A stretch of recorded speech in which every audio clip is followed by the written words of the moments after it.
Welcome to Human Risk, a podcast dedicated to the understanding of human behaviour as a risk. Here's your host, Christian Hunt.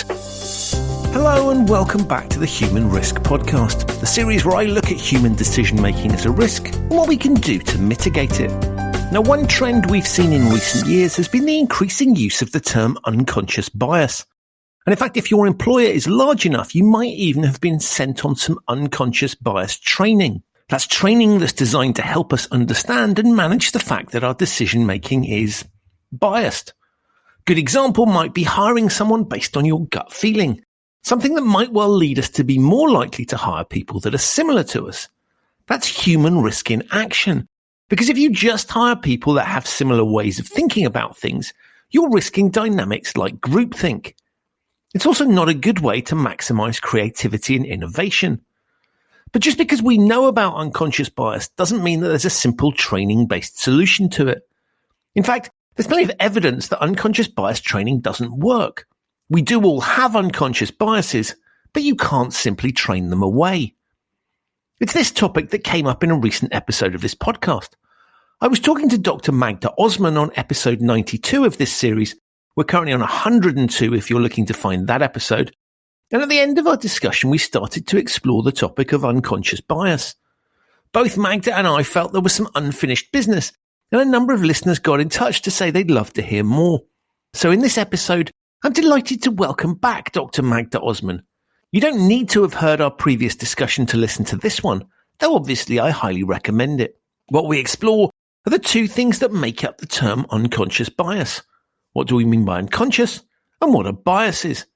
As ever when I speak to Magda, I come away with lots to think about. I think you're going to like this. So please enjoy my conversation on unconscious bias with Dr. Magda Osman. Magda, welcome back to the Human Risk Podcast. Hello. Hello again. Look, I had so much positive feedback from your last appearance, and it felt like we were sort of getting in something interesting that you've kindly agreed to come back.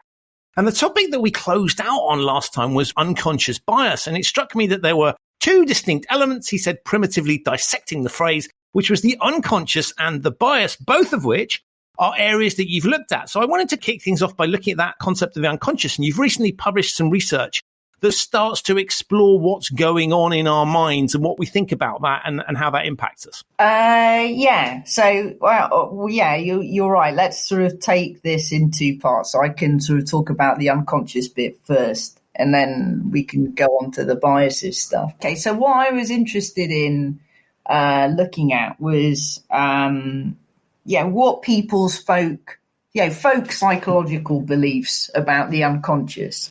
And so that was a starting point. And there's been work that's kind of looked at, where people expect to be manipulated, right? So the idea is to look at, well, what are the things that are associated with the unconscious? What people typically associate with the unconscious? So there's a couple of things. So one is if there are things that you're doing that you think might be driven by the unconscious, then there are things that are going on where your unconscious might be manipulated.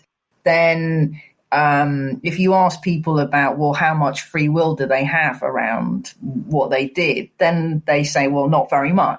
Right? So it kind of makes sense. If you don't really know what the basis is of what you're doing, you don't have conscious access to the things that are leading to your actions, and certainly if they're being manipulated in some way, then people will say, okay, well, I don't have any free choice over what it is that's happening. So let me give you an example, because this came up in the research that I did. But it's also kind of well-trodden area. So the people often believe that they can be subliminally manipulated to buy things, right? So, this is where the idea about subliminal advertising is kind of, the people believe that there's something going on, that you're kind of, you're flashed images and then you go off and buy stuff, right? So, and that's a myth. actually. So that's a demonstration. So I go on to why that's a myth, but let me sort of at least explain the point here, which is, if you're sent messages that you can't consciously detect, so there's something sort of flashed up at you, and it's kind of a message that says, let's say, buy, beverage X. You weren't conscious of that, but then sort of 2 seconds later, you go off and you want to buy beverage X. So if someone said, okay, well, what happened is that you had this thing flashed up and you went off and bought something.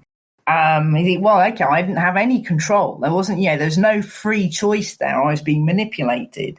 So that's the kind of thing that I was interested in. What kinds of beliefs do people have where they think there might be something going on that's manipulating their unconscious, and then look at other aspects of that and the extent to which people feel that they have free choice over their actions and conscious control and that kind of thing.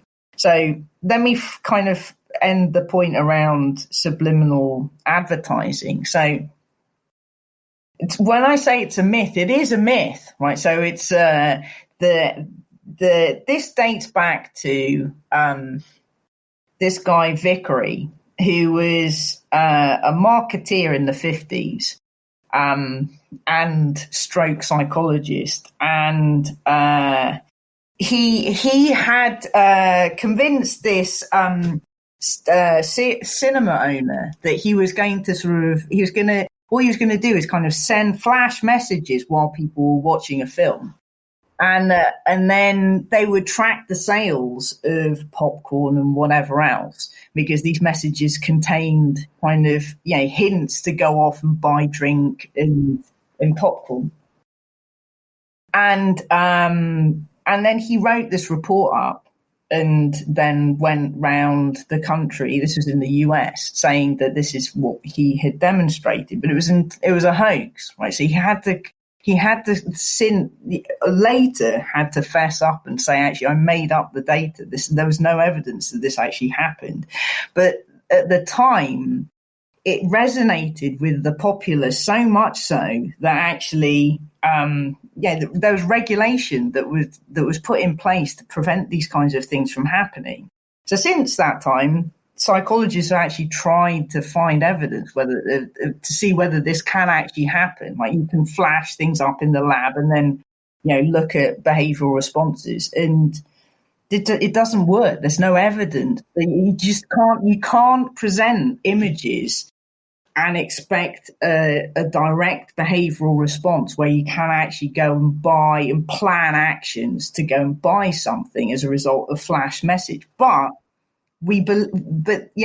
to this day, so I mean, this is what I found in my research. People still believe that. They believe that they can be subliminally manipulated, and that just simply is. There's no evidence to show that can happen at any kind of profound level. It's interesting, right? Because you would think that, I don't know, like Coca-Cola, other soft drinks are available. I mean, that is a massive marketing operation. So you would think if this stuff worked, they wouldn't bother with the kind of cheery, festive ads, big trucks, and all those other things. They'd just be doing this subliminal stuff. And maybe you do a bit of this stuff on top so that you were hiding your secret underneath it all, but you wouldn't be spending millions, and the number's probably even bigger than that, on the kind of advertising you do if this other subliminal stuff works. So I'm fascinated by the idea that on the one hand, we kind of, common sense would tell you that if it did work, that we know who'd be using it. So logically speaking, that it sits nicely in that kind of conspiracy theory territory, which is sort of like, this must work and it must be working on me. And it's kind of a nice story. But logically speaking, big companies would be using it if it made sense to do so. So I don't see any evidence of that happening. And therefore, the logic sort of tells me that. But I quite like the idea, and I can see why it's appealing to people. Yeah, well, there's a weird paradox here, which is, how would you know to know? Right. So, it's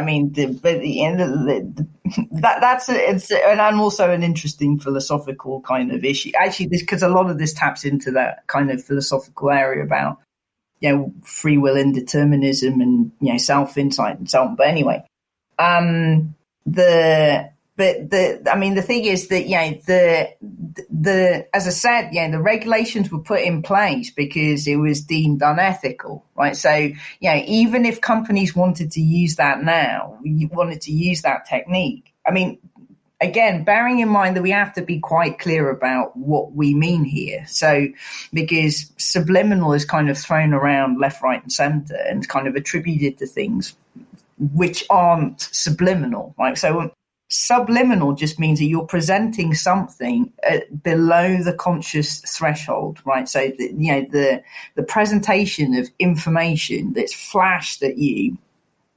So somewhere between kind of 7 milliseconds or 20 milliseconds, and within that range, right? So, phenomenally quick. So it really is below your possible conscious threshold. So you'd have to be sort of sending out these things often, repeatedly. And the other thing is that in the lab, when you actually do these things under lab conditions, you can potentially, and that's up for debate as well, kind of, you can encourage people through these kind of, subliminal priming to prime people to respond, pressing the right finger on the right button rather than the left finger. That's, it's at that trivial level, right? So if you think about all of the actions that are required to go out and buy something, right? You put your coat on, you get your keys, your wallet, you go out, you're going to, remember, right, okay, which shop did I want to go? Right. So all of those things take, a fair amount of time. So flashing an image repeatedly for like 7 to 20 milliseconds or even slightly longer than that isn't going to last in terms of its effects on behavioral change, right? So it can't say. So there's that. So one, there's the practicality of it, and the other is that you would be it's unethical, right? So you'd have to pass a number of regulations to be able to even do something like that. And then, as you also point out, it's extremely effortful anyway to persuade people to buy stuff, right? So that's why advertisers spend a huge amount of money trialing things, because there's not one thing will work at one time. You have to use loads of things. So yes, your intuition, well, of course, it doesn't seem like it's the case, but aside from the fact that how would you know otherwise, there's a whole load of other mechanisms that would prevent that from happening, along with a whole body of evidence that suggests it just can't happen that way anyway. And I'm not,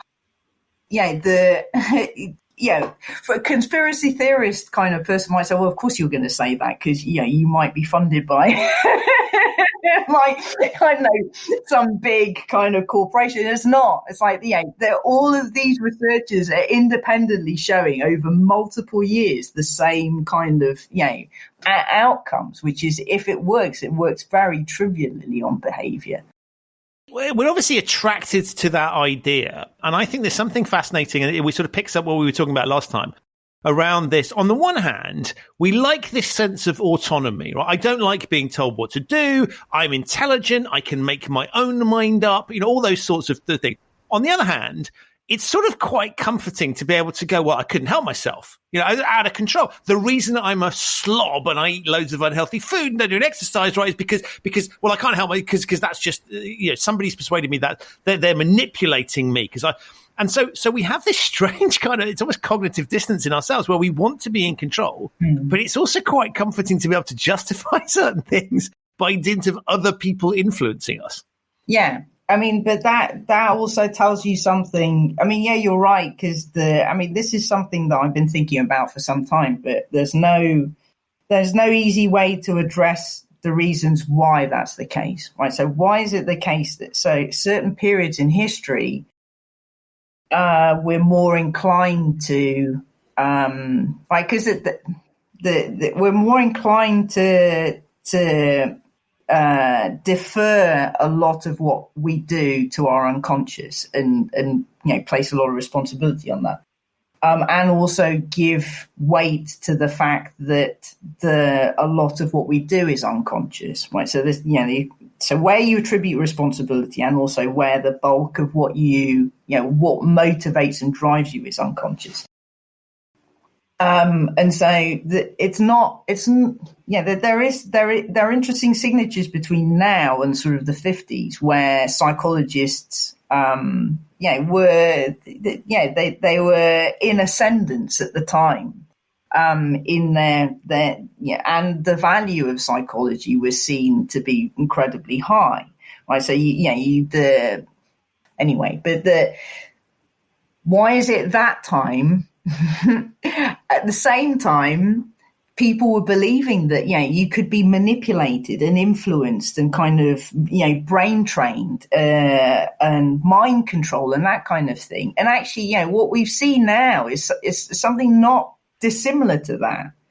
And that's what I find interesting. It's very hard to place, the combinations of things that have led us to this point, because what does it mean if you take it to its end conclusion, which is, we don't really have much control over anything we do. We don't have much conscious access to anything that we do, right? So and then to kind of follow up your other point, which is, well, why is it that we only do that for some things and not others, right? Because, so my best guess at this, based on what I've seen in the literature, my own work, is what values we place on certain things over others, right? So if you ask people, you think, well, what areas do you think you might be manipulated? And people are pretty savvy, actually. They think, I guess that, I've been manipulated into, in kind of consumer settings, but also politically, right? So campaigning is designed to manipulate me in some way. But I reserve responsibility over my choice. So fundamentally, when it comes to me, voting, I'm the one that's choosing who to vote. It's not, whatever other forces. Right? So for certain things, certain actions, we want to claim we want to claim responsibility. And what that means is that, we are free to choose. We're the ones that are choosing, and that it's conscious, right? So, and it's deliberate, right? So all of those things kind of abounded, right? So you can't be unconscious and have free choice, because, usually, I think you could, in theory, kind of sort of philosophically kind of push it to its end point, but psychologically, and our folk psychological thinking is that these two things are associated. You have to be conscious of what's going on. And that is the thing, that the conscious deliberation is the thing that's leading to the choice, and that choice is free, right? Because I'm the one in control of what it is that I'm choosing, right? So all of those things are somewhat bound, but not consistently, right? So we prioritize choices in some contexts over others. And you're right, we might be sort of cherry picking where we think, okay, well, let's say I'm struggling to, lose weight, or, I'm struggling to sort of kind of build an exercise program in my sort of, working week. I think, I can't do that. It's something to do with my genetics or my brain or, whatever it is. I say, we might want to relinquish responsibility for things that we think are hard, which is interesting, right? But it's problematic, because you can't have both, right? So, ultimately you want control and responsibility, in which case you're the author of change. Or, then you think, no, then I have to submit to other things that are going to help me change my behavior, because I can't do it on my own, right? So you can sort of manage somewhere in between, but your frame of reference has to be either one or the other generally, because as I said before, our sense of agency and control really matters in the way that we actually operate in the world. And so the more that's worn away, the more we believe that we don't have it, the more likely we expose ourselves to sort of very negative kind of mental well, it presents problems in terms of mental health anyway. I'm willing to accept that I've been manipulated into buying a particular, I don't know, shampoo or something. But if you try and tell me that I've been, my vote has somehow been manipulated, that's highly, and yeah, in many respects, they're similar sort of exercise. Okay, the consequences are slightly different, but in many respects, I'm toddling off to a shop, picking something up off the shelf and going to checkout. The other one, I'm putting a little cross in a box. But it's a similar sort of physical process. And you're right, though. If you turned around to someone and said, no, that's advertising working on you for shampoo, that would kind of be okay. You try and tell them that their vote was influenced, then suddenly that's unacceptable. So it is a really interesting contrast. And I guess it's partly to do with the consequences of the decisions. It's it doesn't feel stupid to be manipulated by advertising. It does feel slightly stupid to be manipulated into using your democratic vote, which is endowed with all this importance. And yeah, you're right. The underlying piece is the same. You can kind of explore both areas. So let's say, just as a kind of comparison, because it's kind of, it's a useful and interesting comparison. So you think, let's say I want to introduce efficiencies into the way that I shop. Right? It's just boring. Let's say most people are in the camp, although I don't want to make that assumption because some people really like that stuff, but let's say vast majority find it a bit tedious to have to do it on a regular basis. I can't, there's kind of, endless shelves of shampoos and I'll stick with the one that I know. But I don't know, something sort of catches my eye or it's on offer or something like that. Is that an unconscious manipulation? If you want to see it that way, but it's just you're making a very speedy decision as to what to buy, and the mechanisms of marketing are operating par excellence. When you've got something that's kind of say on offer, and you think, all right, okay, fine, I'll get that. But there's almost kind of some understanding, which is I don't want to spend an awful lot of time poring over the sort of and doing multiple comparisons between like 8 different types of shampoos to then pick what I think is the optimal one. Because it's just too much of and I think the consequences aren't that high for me. Okay, I get one that's a bit rubbish and I'll just change it next time. But when it comes to the actual deliberation of voting, you think, I care. Right? In that instance, I do care. So that, there may be sort of multiple things that, that campaigners might be sort of using as tricks, some of which you might notice, some of which you won't. The way the presentation style, the tone of voice, sort of emphasizing some words over others, a whole gamut of things that, are out there that we know are sort of designed to influence or prime people. But still, you think, but that's of consequence to me. So I might be a little bit more vigilant of those things. I'm vigilant in both cases. It's just that I don't care so much. So I just think I'll let that slide. But for another thing, I do care. So, the fact that I'm caring and being vigilant and paying attention means that I'm probably am more conscious of what's going on. So, that doesn't mean to say that I might end up making, that I might vote in a good way or a bad, whichever, like, however one decides what outcomes are good or bad. But I care about what I'm deciding at the point of decision, right? So, and at that point, whatever I draw to mind that validates the choice that I'm making is one that I want to have responsibility over, right? Because there's something at stake there. So the two are still somewhat related, because you could say the processes are somewhat the same. It's just that you're kind of reducing the threshold at which you're willing to kind of really attend and deliberate, or or else attenuate that, because it doesn't really matter in that case. And the other bit that occurred to me is when it comes to elections, generally I turn up at the voting. I've probably got a pretty good idea when I'm walking into the room where I'm going to put my cross.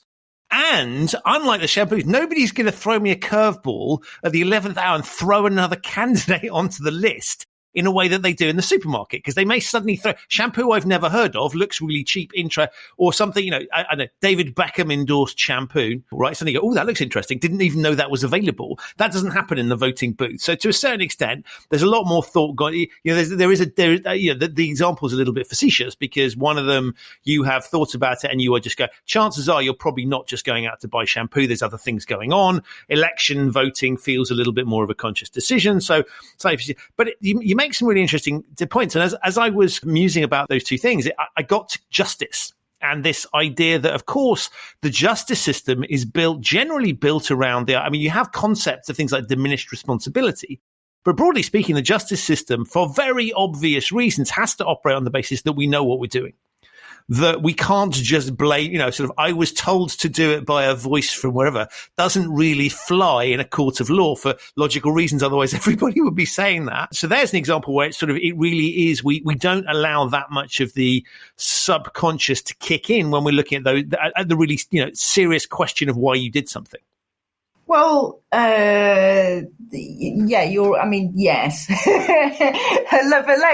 But let's stick with let me try to connect some aspect of what you're saying to the voting, voting decisions. Let's say actually, for some people, especially if the election, the campaigning is a sort of very long process, and people will sort of eventually check out. Right, so it gets to a point where it becomes just too much to process, or it's kind of repetitive. I want to completely disengage from this, and then when it comes to the vote, I'll just go and vote. That doesn't take away from the fact that once you're in the voting booth, you want to still say, okay, my hand is hovering over the however many candidates, and I'll pick what I want.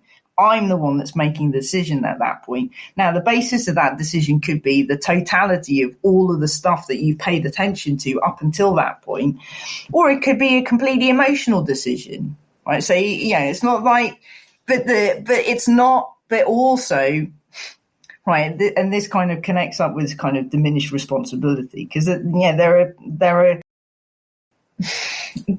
are some descriptions of things like red mist. Like, say, what happens is you're kind of overtaken by a particular emotion, let's say rage, and you don't process all of the information, and you can't regulate your behavior effectively enough.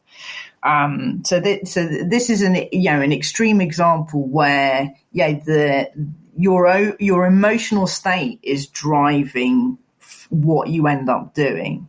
But I would say, and again, in my reading of the literature, it's not cognition versus emotion. Right? So these two things, you're using multiple signals from that you have available, some of which is kind of cognitive, some of which is physiological, and then you're combining them to try to figure out what to do.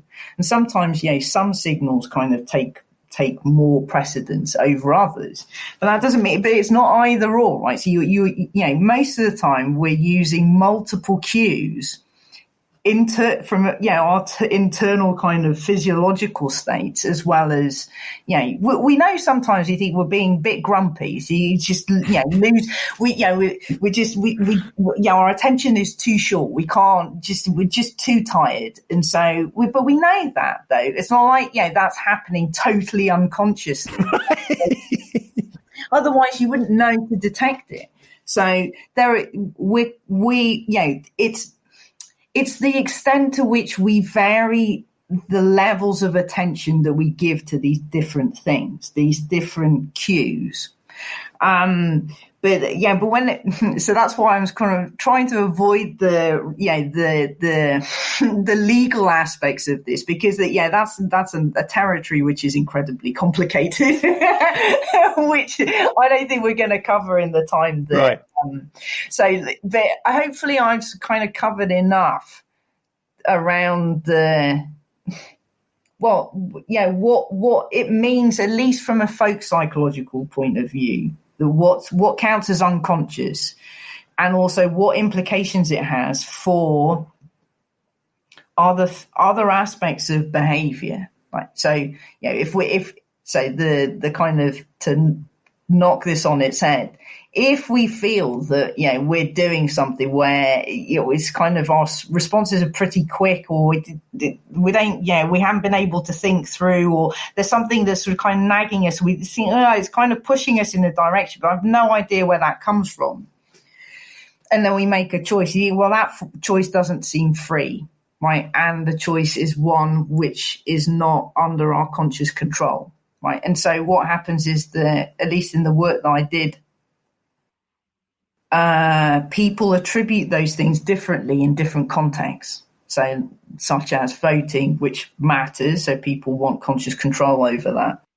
But it's different when it comes to other things where you think, okay, I'll let that slide, or I don't mind being influenced, or, having my, unconscious mechanism somewhat kind of targeted, like in therapeutic contexts where people go, yeah, okay, fine, I'll leave it up to the professional. But I think that's where that's happening.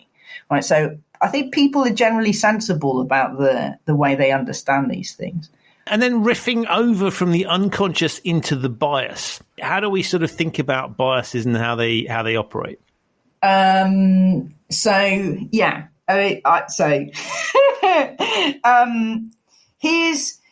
the right.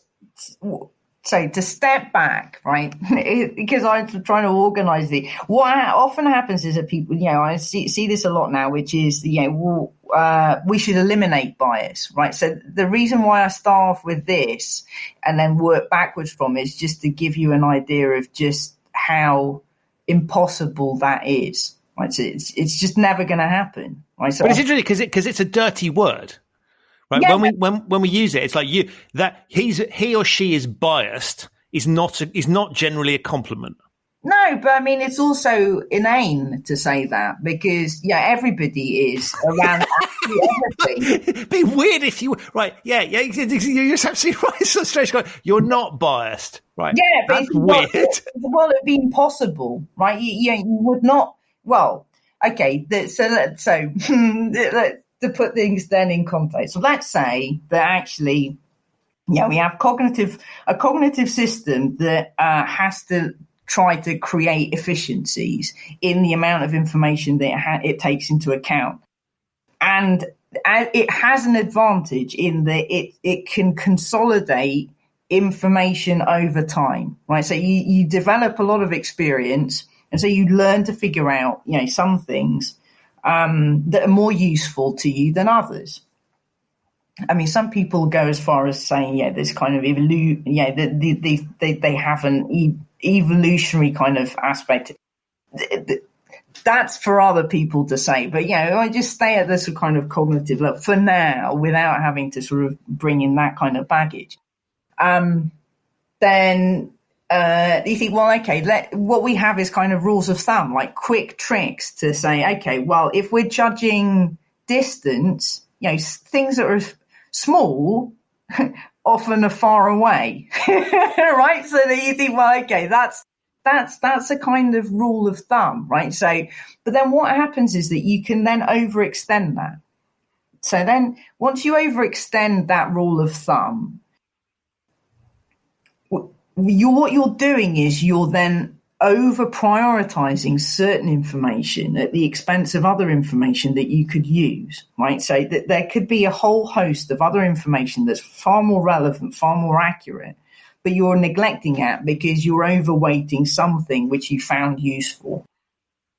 And that applies everywhere, right? So it applies in all manner of contexts, not necessarily just social, right? It's just in our cognitive apparatus. So then to say, like, we need to eliminate bias, you think, well, there's 300 or more different biases and counting, because, people just like slapping sort of the term bias on virtually anything that looks like an efficiency cognitively. So that if that's your starting point, then, and I'm in good company here. It's like, the last kind of 50 or 60 years of research or more kind of is on my side in the way we sort of cognitive psychology kind of characterizes biases.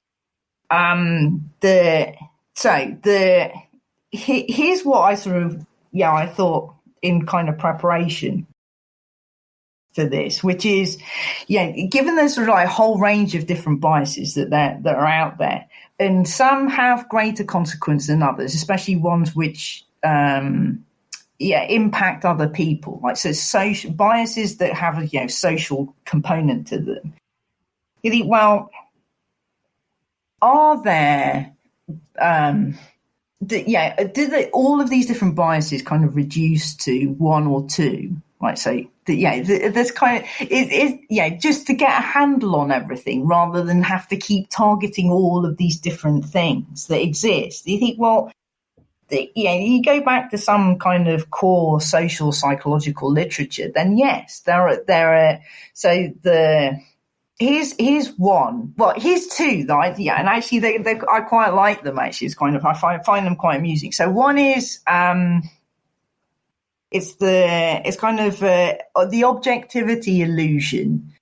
So that is that I think that I am when I make an argument, or I have a particular belief that I'm trying to persuade you to have, that I'm completely free of bias. I'm perfectly objective in the way that I'm kind of constructing this belief or this argument, and the evidence that I'm using is completely unbiased. And that because of that, so I can persuade you because I'm fairly rational, and if you're fairly rational, you should be able to be persuaded by the things I'm telling you. And if you aren't persuaded by what I'm telling you, then you're irrational. Right, which is great, because you think, all of the fault lies with the other person, not you. So that there's absolutely no sense of humility here. You think, why should you not be subject to the same biases that other people have? In the way you kind of you are not impartial. Like the way you use that information is not impartial. Like we're all subject to this. That's one, and then the other is. It's the fundamental attribution error, which is we overplay disposition at the expense of contextual factors that can explain outcomes. So this for listeners is the good example of this is somebody else cuts me up, and I will gesticulate and make presumptions about their character, usually using words that I'm not going to repeat now, although we could, rather than assuming that they're racing to get to the hospital because they've got an urgent thing, or because I don't know why they're driving the way they are. So if I drive to the airport like a lunatic, that's because I'm late for my flight. But everybody else will go, who is this absolute tool driving like a lunatic, maniac man, and will make presumptions around my character because they don't have the contextual information about why I'm doing it. Yes, but to qualify that, so it's a really, really nice example, but that example sort of is specific to the kind of observer-actor application of that bias. So what that means, say, we generally default to looking for dispositional explanation. So there's something about the individual or ourselves that we use to explain behavior. But with the thing that you're describing, what happens is that we make a somewhat slight difference in where we say we'll give ourselves a little bit of the benefit of the doubt. So there are contextual factors that probably explain that one instance, but for other people, not. so that's where that's the kind of observer actor distinction, which is while we generally have this we make this kind of attribution, and also the other thing is that we make this attribution with next to no evidence, right? So we're attributing dispositions to people with very little evidence for that. Sometimes that works, but the thing is, this is where it becomes a bias, right? Because you're if you overextend it and you're not paying attention to other features, what other aspects of their behavior and also the context, then you are making, then it is biased for sure. But you're right. It's interesting where we give ourselves just a tiny bit of benefit of the doubt. Say, we can explain that because it was the context or the weather or whatever. It was heavy traffic or something. But we won't. It's much harder for us to think about that with others. Now, if you take that. So that's it. I mean, there's a reason why it's called fundamental. But the thing is that you could actually see a lot of the different kinds of biases that people are talking about now in that kind of context, right? So in theory, a lot of that reduces to the same kind of thing, which is, you explain away people's behaviors. You say, they just don't have the ability, like they're incompetent. It's because they wear glasses or whatever other kind of, once you get into kind of very personal features about someone, which you attribute them, the responsibility to them rather than the context, right? Because it's actually much harder to do that because you have to keep account of the things around you that might actually, affect the way that you behave, right? So we can all understand why that's difficult to actually be mindful of. But if you're mindful of that, then you're more likely to keep yourself in check with all manner of things, not just, particular things that, form the basis of kind of equality, diversity and inclusion kind of training. It's a general thing you probably ought to benefit from by knowing. So that's what it almost seems like an impossible task when you're trying to target all of these different biases. We have to train people out this one and this one and this one and this one. And, the list goes on when actually, a lot of these things reduce to quite fundamental insights from social psychology, which actually go back sort of, 40 years or more, right? So, some of this stuff has been kicking around for a long time that people are sort of neglecting. And it is interesting when you talk about, back to that sort of the idea that it's a bad and dirty word, to your point is that there are situations where these things are incredibly useful. It makes a lot of sense in certain contexts to be wary of strangers. Somebody comes up offering you something that seems to, we teach kids to be wary of strangers. And yet there are other times where you sort of have to rely on those strangers for various reasons. And for example, if I got taken to hospital and I sort of went, I don't know who you are. Don't touch me. Leave me alone. Well, that's not going to be in my best interest. So I think there's lots of examples. These things generally, as you point out, start with there is a good idea somewhere for this thing to exist in our minds. And there are going to be certain situations in which it makes sense to do that. Or at least maybe it's evolutionary, maybe it made sense to our ancestors, but there's some logic to the thing. And so to sort of say, switch it off in these contexts and de-bias and detrain yourself around is potentially quite, one, really difficult, as you pointed out before, but secondly, is potentially also dangerous because you're shutting off some of the essence of who people are. And so recognizing when things are working well for us and when they're not is quite challenging. Yes, but let's say because the distinction I made is between heuristics and biases, and there are very notable people that got Nobel Prize, at least one got a Nobel Prize around that.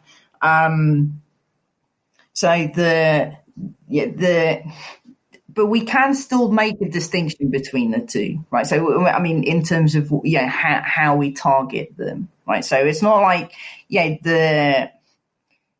if you say, right, okay, well you can't, you must, you don't need to be wary of strangers now, even though you were taught to. And you kind of unpick everything that you've learned. It's not, people are more nuanced than that. So it's not like, then everybody's just kind of blindly going about sort of trusting everybody. Let's caveat this, right? So because all of these things are contextually bound, right? So for the reason that, I said earlier, we neglect the fact as part of our fundamental attribution error, that there are contextual factors, not necessarily dispositional factors, that explain what goes on around us. So if so it's not like the reason why I'm caveating this is that, well, someone could say, well, yeah, but I've been a recipient of, bias all my life. I am this kind of person, and for most of my life, I've been treated very badly. I've been the outcome. I'm, so as I said, I'm the recipient of malice in some way. Then you think, why are you denying the fact that now we shouldn't train people, because that actually you're going to not only target biases, but you're going to sort of remove heuristics from people, right? So to take that to its end, so you're obviously not saying that, right? Just to save you from this, because it could be an argument that's kind of leveled at you. or or us. You see what I mean? Like, we have, so that one is not going to happen anyway, because as I said, as I've said on other occasions, which is if you're trying to debias anything, you're trying to debias something which is learned over a long period of time. So it's not going to be easily kind of unpicked. And these things are context specific, right? So we don't always carry the same biases around for systematically everywhere. They often apply in very highly specialized context, with few exceptions. So that doesn't delegitimize the attempt to try to target biases and reduce them. Because the end conclusion is you think, well, you unpick all of the other useful stuff that people will separate those things out successfully.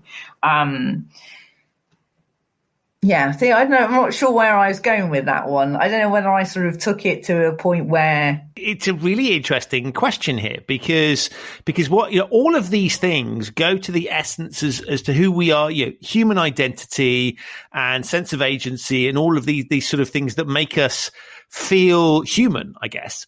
And it's fact that when you start to unpick and unravel some of these things, stuff that feels like a good idea when you don't think too hard about it, which is, we have to stop this awful outcome. How can I stop this awful outcome? Well, the answer is I need to do something. I need to reprogram the algorithm that's arrived at it and deal with it. And so what I think is interesting, I think the reason you sometimes you hit a wall on some of this stuff is you sort of go, well, it's actually really quite complex. It's really quite challenging, and it's not straightforward in many respects, because as you point out, there are reasons that these things kick in. There are reasons that we make distinctions, and we have processes in our heads that draw conclusions that allow us to make quick decisions. And then it starts. So, but that doesn't sit nicely in a world where we go, we want to solve this problem. We want to solve these biases. They manifest themselves in sort of simple ways where you go, well, this is an awful prejudice. We want to stop this prejudice against these people. That's not fair. It's not what we're about. So we then try and unpick it. And I think what was interesting the way you were depicting these things is it's a little bit more. It's like unpicking a kind of ball of knitting. And we tend to think of it, I'm just going to reprogram the computer and all will be fine, or reboot almost. And we can't do that. Yes, thanks. I mean, so you very helpfully sort of got me to sort of pull the thread back to draw on the there with the ball of wool.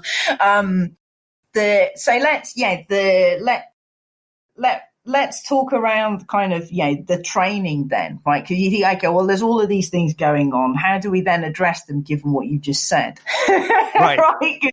Because you're almost making it impossible. I think it isn't impossible. So here's, the reading of the literature, or my reading of the literature on, training of all kinds around kind of debiasing or, diversity training and so on.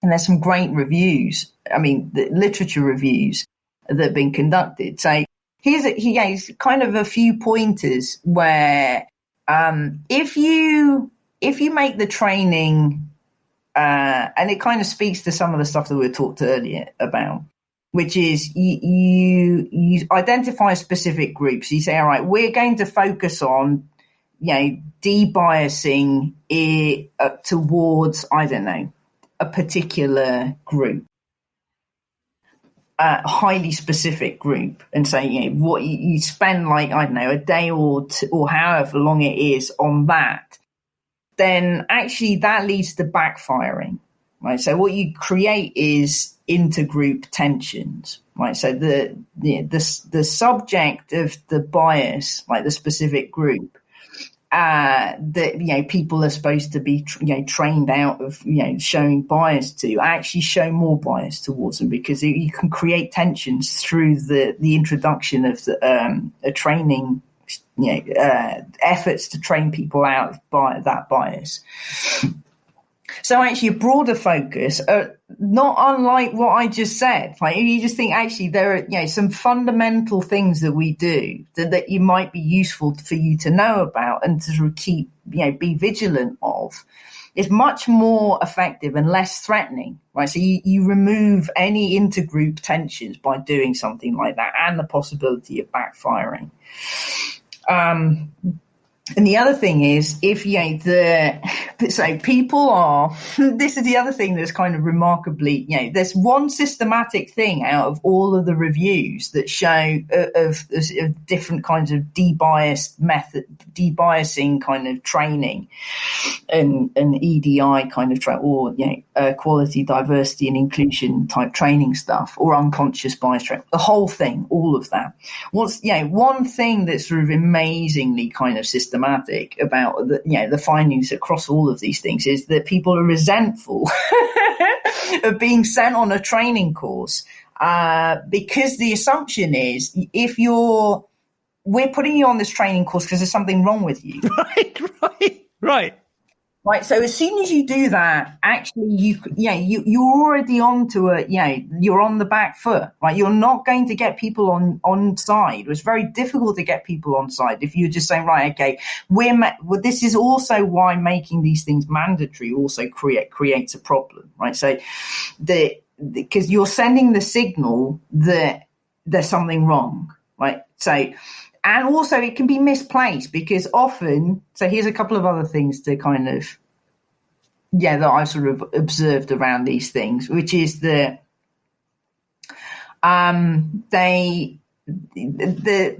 aren't any efforts to measure where there might be sort of, what the current attitudes are of the people in, I don't know, let's say an organization or a firm or whatever, and what their kind of perceptions are of levels of inclusion, right? So if you don't check to start with, then you're asserting a training on something that might not actually bear on reality, right? So I'm not saying that, to be careful, that these, there aren't areas for improvement, and that bias isn't present.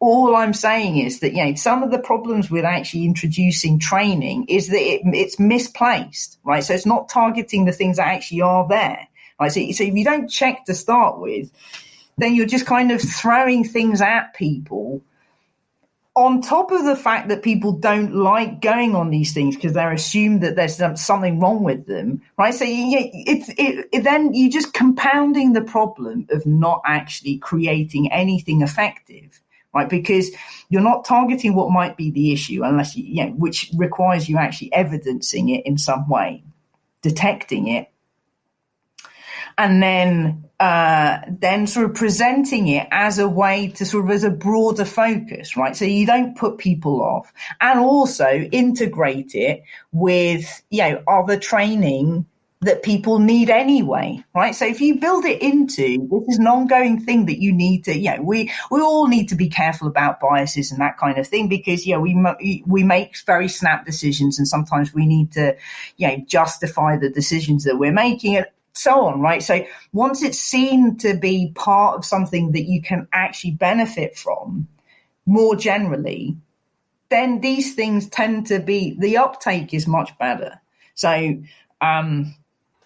and manageable, right? So yeah, hopefully that kind of resonates with some of the things we've already said, which is that you start going piecemeal, say, right, okay, there's 300 biases, we need to get rid of all of them, but one by one, train everybody out of this confirmation bias, and then after this, and then so on. So, it's just like, it's impossible, it's ridiculous, and people are resentful of that, right? So for all of the reasons that I've just said. So you can come up with successful ways of training people out of some biases, or at least giving them tricks to sort of remember what to do to kind of at least mitigate them sometimes, but you're never going to eliminate them. And I love that, because I think that's a really interesting thing. When I think about courses I have been sent on or dragged to, vocabulary very important here, right? Nothing I voluntarily want to. Because you sort of sit there and go, oh, here we go. It's going to be some sort of, it feels a bit like sort of, forced to sit through some sort of propaganda exercise. And I'm going to be told a load of stuff, and I'm an awful person. And actually, I think there's something really interesting around biases and sort of, thinking around some of these topics. And it's not just in relation to who you're hiring and who you're promoting and who you're rewarding. Yeah. It also plays into your, what sources are you using to get information about making business decisions? Right? Are you literally is there perhaps a diversity of information? Maybe if you're just reading one sort of newspaper, you're not getting a diversity of views that might make you better. If you're just listening to one particular commentator or taking one set of data, then you're not making the best possible decision. Regardless, nothing to do with people, all to do with the way that your brain operates. And I agree with you. I think there's something interesting about looking at this and saying, if we teach this as almost like critical thinking, absolutely valuable skill in a whole host of contexts, from voting, shampoo, hiring decisions, business strategy decisions, where I'm going to go on holiday, all of those sorts of things is useful for. And I think what I think is fascinating is, in a way, what's happened is something that's really fundamentally useful, as you point out, across a range of issues, has been kind of hijacked for this topic and presented in a manner that actually undermines the usefulness, because you go, oh, here we go. I'm being reprogrammed for these purposes. I'll pay attention for this thing so I can know what I can be seen to be doing, rather than going with an open mind, going, where else might this be useful? Yes, I mean, but that's why these kind of little kind of descriptions or patterns of the evidence that exists around these, what works and what doesn't in the kind of context of debiasing is interesting, because it tells you something about what we're if you're working in an organization,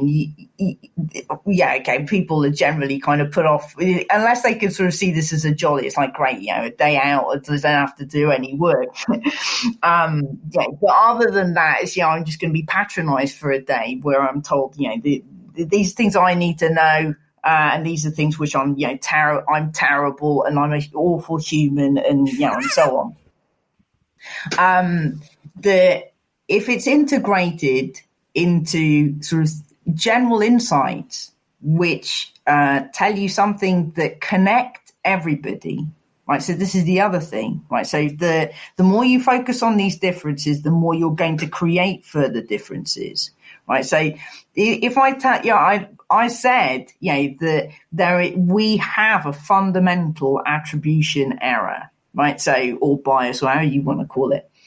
It's called, I think it's originally referred to as an error. So that we place disposition above context. So we're explaining our own behavior, but also others. But we tend to weight disposition for others more than ourselves sometimes. We all do that. That's kind of the point. You go, right, well, so for whatever protected value that exists, any one member of those protected values will be doing the same thing to other people of other protective, right? So whichever grouping, we're all liable to this, right? So you go, well, then we'll target only this or this or this. No, the thing that actually relates all of us is these things relate all to all, we're all subject to this, in the same way as when I was saying, the objectivity illusion, we're we're all subject to this. And I have to keep myself in check. You think, well, I think that I'm sort of making a persuasive argument here, but what do I know? Like, I'm sort of partialing out the evidence to make a particular point because I like it. It doesn't necessarily mean it's right? So, that's quite likely, right? So I need to keep that in check. You think, well, someone's going to say, no, Magda, that's kind of completely ridiculous. You think, oh, well, yeah, okay, maybe. Like I tried and failed miserably because you pointed out something which made me look ridiculous, but fair enough, right? So we're all subject to it, right? So if you were on a training course which tells you all of these things that we're all subject to, that we have to be mindful of, that it protects you from all of these backfiring effects that can happen, as well as complete disengagement when you think, okay, well, that doesn't apply to me because I only sort of use this bias instead of this one.